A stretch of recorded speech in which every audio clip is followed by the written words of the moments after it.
আসসালামু আলাইকুম। আজকে আমি রান্না করব রুই মাছের ঝোল। এখন আমি মাছটা ভেজে নিচ্ছি।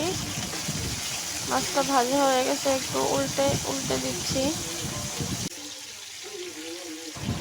মাছটা ভাজা হয়ে গেছে।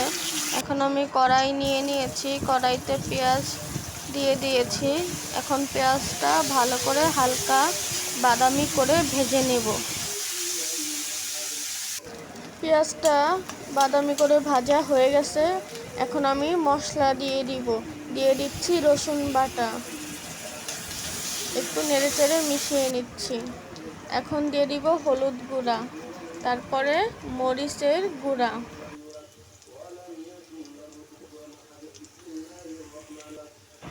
দিয়ে দিব সামান্য একটু ভাজা জিরার গুঁড়া। দিয়ে ভালো করে নেড়েচেড়ে মিশিয়ে নিব।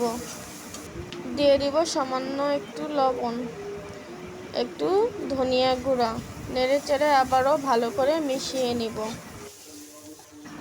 সামান্য একটু পানি দিয়ে ভালোভাবে কষিয়ে নিব মশলাটা।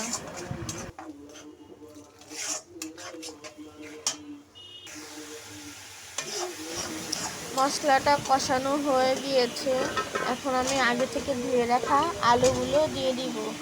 আলুগুলো দিয়ে ভালোভাবে নেড়েচেড়ে মিশিয়ে নিব। আলুটা ভালোভাবে কষিয়ে নিব।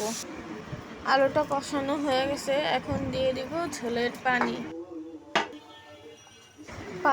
পানিতে বলক উঠে গেছে। এখন দিয়ে দিব আগে থেকে ভেজে রাখা মাছগুলো।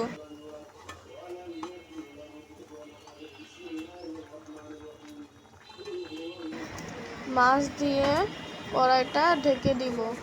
ঢেকে দেওয়ার পরে ফিরে আসবো কিছুক্ষণ পরে ফিরে আসলাম। দেখি তরকারির কি অবস্থা, আলু টালু সেদ্ধ হয়েছে কিনা। তরকারি প্রায় হয়ে গেছে, আলুটা এখনো ভালোভাবে সেদ্ধ হয়নি।